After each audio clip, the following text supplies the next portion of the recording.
ఏది అయినా ట్రై చెయ్యి ఆచి చికెన్ మసాలా. ఆచి చికెన్ మసాలా. భారత్ కి ఇప్పుడు గ్యాస్ టెన్షన్ పట్టుకుంది. రేపటికి గ్యాస్ ఉంటుందో లేదో అన్న భయంతో జనం ఏజెన్సీస్ కి పరుగులు పెడుతున్నారు. ఒక్క సిలిండర్ ఇవ్వండి మహాప్రభు అంటూ గంటల కొద్దీ ఏజెన్సీల ముందు పడిగాపులు పడుతున్నారు. మరొక వైపు ఇదే అదనుగా చేసుకుని కొంతమంది బ్లాక్ దందాకు కూడా తెరలేపి దండుకుంటున్నారు. అటు అధికారులు కూడా యాక్షన్ లోకి దిగిపోయి కేటుగాళ్ల పని పట్టడానికి సిద్ధమవుతున్నారు. మొత్తంగా తెలుగు రాష్ట్రాల్లో గ్యాస్ ట్రబుల్ చిత్రాలు అన్నీ ఇన్ని కావు.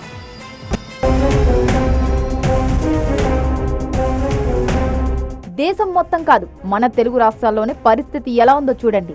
విజయవాడ, విశాఖపట్నం, అనంతపురం, తిరుపతి, ఇటు హైదరాబాద్, ఉమ్మడి వరంగల్, ఆదిలాబాద్ ఎక్కడ చూసినా క్యూ లైన్లే కనిపిస్తున్నాయి. తెల్లవారుజామున 6 గంటలకు వచ్చిన వారంతా మధ్యాహ్నమైనా గ్యాస్ బండ దొరకడం లేదని వాపోతున్నారు. కొన్ని ఏజెన్సీలైతే డోర్ క్లోజ్ చేసి తమ వల్ల కాదని చేతులెత్తేసే పరిస్థితి కనిపిస్తోంది. సాధారణంగా వంట గ్యాస్ సరఫరా, బుకింగ్, డెలివరీ అన్ని రొటీన్ ప్రక్రియ. కానీ గత కొన్ని రోజులుగా దేశవ్యాప్తంగా ఎల్పీజీ సరఫరాలో అంతరాయం ఏర్పడటంతో ఆ ప్రభావం తెలంగాణ, ఆంధ్రప్రదేశ్ రాష్ట్రాలపై తీవ్రంగా పడింది. ఇప్పటికే కమర్షియల్ గ్యాస్ పై ఆధారపడే హోటళ్లు, మెస్లు, హాస్టళ్లు, చిన్న టిఫిన్ సెంటర్లు మూతపడుతుంటే మరికొన్ని చోట్ల డీలర్ల దగ్గర స్టాక్ ఆలస్యంగా రావడం వల్ల క్యూ లైన్లు ఎక్కువ అవుతున్నాయి. ఇక జనాల అవస్థలు అలా ఉంటే సంక్షోభాన్ని క్యాష్ చేసుకుంటున్నాయి కొన్ని ఏజెన్సీలు. బ్లాక్ లో ఒక్కో సిలిండర్ కు 5 నుంచి 10,000 రూపాయలు వసూలు చేస్తున్నాయి. ఇటు హైదరాబాద్ మొదలుకొని అటు తిరుపతి వరకు ఈ దందా దర్జాగా సాగుతుండటంతో అధికారులు సైతం రంగంలోకి దిగి కొరడ జులిపిస్తున్నారు. తిరుపతి శివార్లోని అవిలాలలో గ్యాస్ సిలిండర్ల అక్రమ నిల్వలను గుర్తించారు అధికారులు. గోడౌన్లో ఉన్న 822 సిలిండర్లను సీజ్ చేశారు. సీజ్ చేసిన వాటిలో 592 కమర్షియల్, 230 డొమెస్టిక్ ఫుల్ సిలిండర్లు ఉన్నట్లు తెలిపారు. అంతేకాదు గోడౌన్ నిర్వహణకు ఎలాంటి పర్మిషన్స్ లేవన్నారు.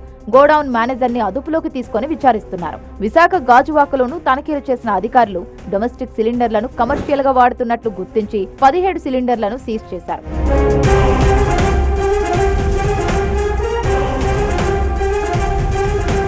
నిజామాబాద్ జిల్లా ఆర్మూర్ పట్టణంలో ఎన్ఫోర్స్మెంట్ అధికారులు ఆకస్మిక దాడులు నిర్వహించి అక్రమంగా నిల్వ చేసిన 50 డొమెస్టిక్ గ్యాస్ సిలిండర్లను స్వాధీనం చేసుకున్నారు. అటు భద్రాద్రి కొత్తగూడెం జిల్లా జూలూరుపాడు మండల కేంద్రంలో నిర్వహించిన దాడుల్లో అనుమతులు లేకుండా నిల్వ ఉంచిన 34 సిలిండర్లను అధికారులు సీజ్ చేశారు.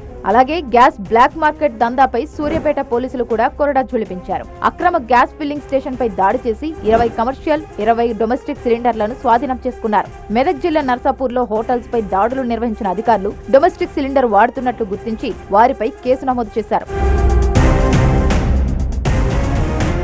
ఒకవైపు గ్యాస్ కోసం ప్రజల ఇబ్బందులు, మరోవైపు ఇవే ఇబ్బందులను క్యాష్ చేసుకుంటున్న కేటుగాళ్లు. మొత్తంగా తెలుగు రాష్ట్రాల్లో గ్యాస్ ట్రబుల్ చిత్రాలు అన్నీ ఇన్ని కావు.